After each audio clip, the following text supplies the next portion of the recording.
Alright, got my diesel heater running, just ramping up. Turn it all the way up.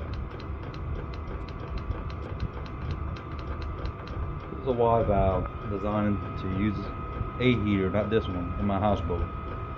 My problem with these diesel heaters,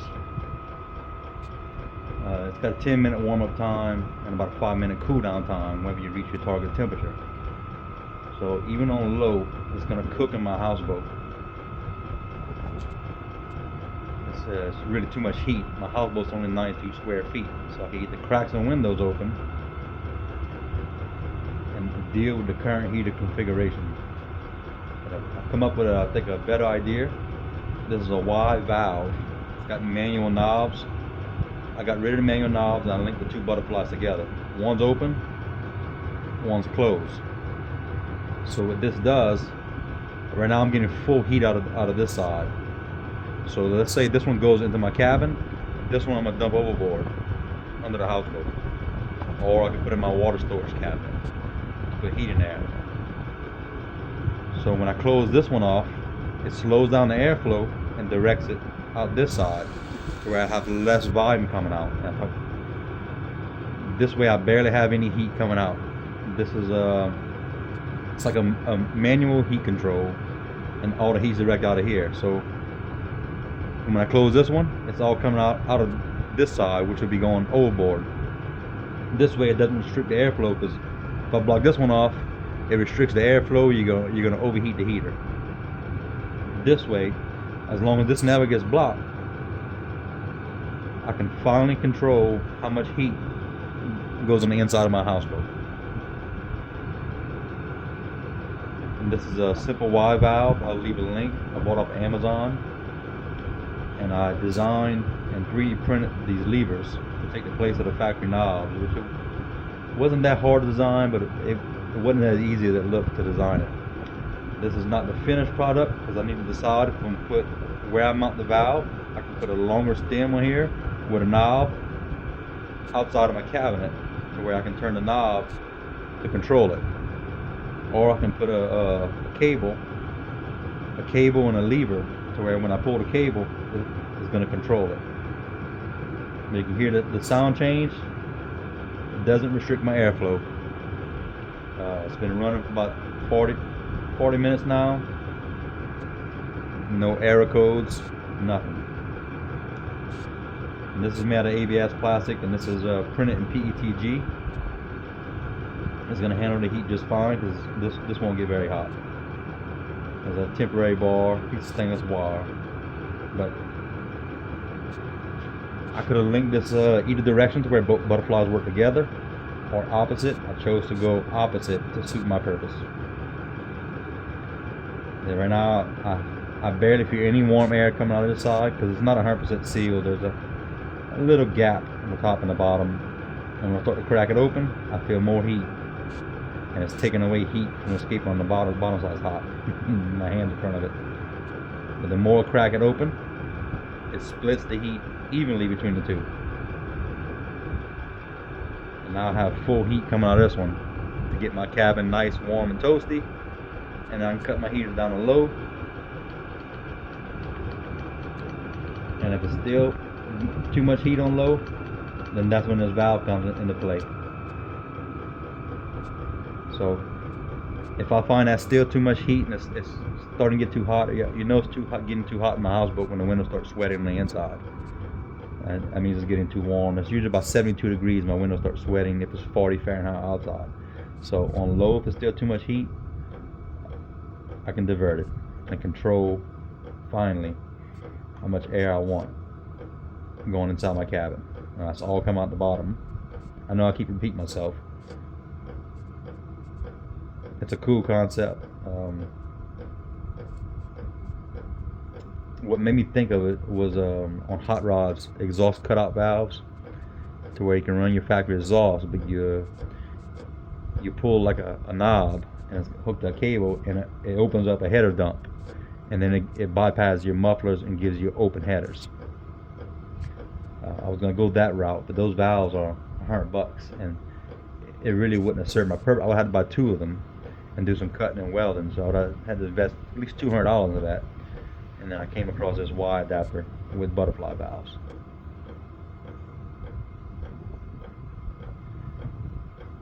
I don't know when I'm going to install it in the houseboat. Houseboat's still in the water.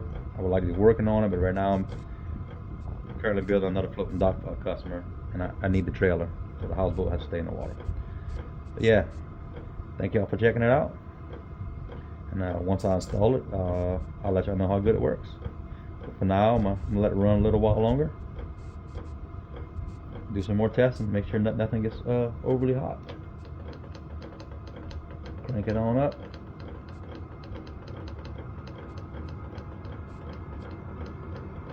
It takes so long to get that 5.4 hertz.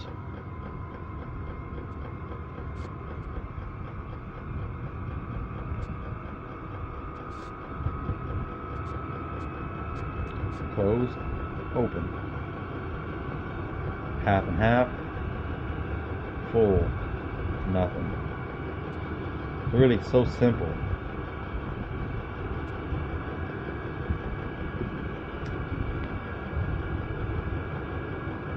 Nice to see y'all back. That's cold outside. So I put the shields up on the windows, which actually, with the shields off, this is a greenhouse effect. The sun's on that side. It was warming up in here with just the sunlight. It's 37 to 38 outside. My temperature sensor is only reading 40.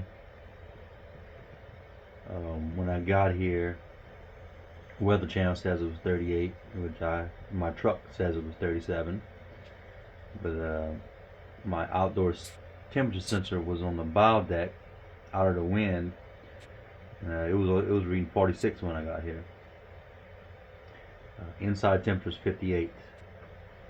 So I moved the temperature sensor out on the stern deck on the ceiling. The wind's coming from the north, so it's going to get a more accurate reading. Inside temperature, it got to a low of 51 in here. When I got here, it was 59 actually. Just for me having the doors open, 58. I just plugged in the smallest heater I could find. I bought this a few years ago for a project. It's a 250 watt. It makes a lot of heat. It's made to stick under your computer desk, and it warms your legs and feet up. That's what it's made for. So my goal is not to get it 75 in here. My goal is just so it's not in the 30s in here. So we're gonna leave it run for a little while. My dad's gonna keep an eye on the boat. And we'll come back later and check the results of what this little 250 watt heater does in this cabin, which I would like to say is well insulated. My only downfall is the windows and doors. I don't feel much of a draft by the front door, even though you can see daylight. My seal didn't hold. Came off. I could probably open the door and put the seal back on, but it'll come off with the next opening or two. Now the wind is coming from the rear. I feel a lot of air coming in from the rear. You see I have a daylight gap right there. I would have to, I don't know what I have to do. Adjust this frame. I already adjusted this frame once. Walk this corner down. That's why you see the shims. This frame's bent, but I got it for free. So I do have a little air coming in there, but I could stuff some of that weather stripping. That's right there in that crack. I did insulate my only pipe that was outside of this wall. That's insulated. So yeah, we're gonna let it run. We'll check back later. Alright, it's been 24 hours. Now this little 250 watt heater is not a lot, but the objective with this was to stop it from reaching freezing temperatures inside the houseboat. And look, my thermometer's going to switch. Outdoors it had a low of 29. I see 29, and indoors it got 42. So that's what, a 13-degree difference. So that's not bad considering this is a very tiny heater. It does have a tip over protection. But the objective for this heater is just to stop it from having freezing temperatures inside the houseboat. just so I wouldn't have any problems with my water lines, the existing water that's in my pump. But I said this is 250 watts. I could probably use an 800 watt heater, probably plenty. But that I can leave run unattended.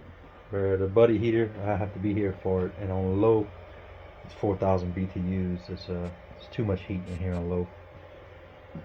With propane heat makes moisture.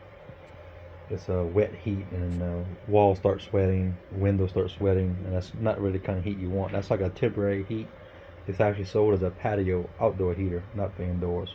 It can be used indoors, but it's not for indoors because of the fact that it uses propane. The electric, I believe that's a dry heat. But yeah, that's why I just want to do a little control test. And I'm happy with the results. It's 52 in here, which is not. It's cold, but it's not really that cold. It's manageable. It's better than 42. But my ideal temperature to keep this would be 65 to 68 degrees would be nice. So I'd probably need 500 to 800 watts of heat. Alright, thank y'all for viewing. See y'all on the next one.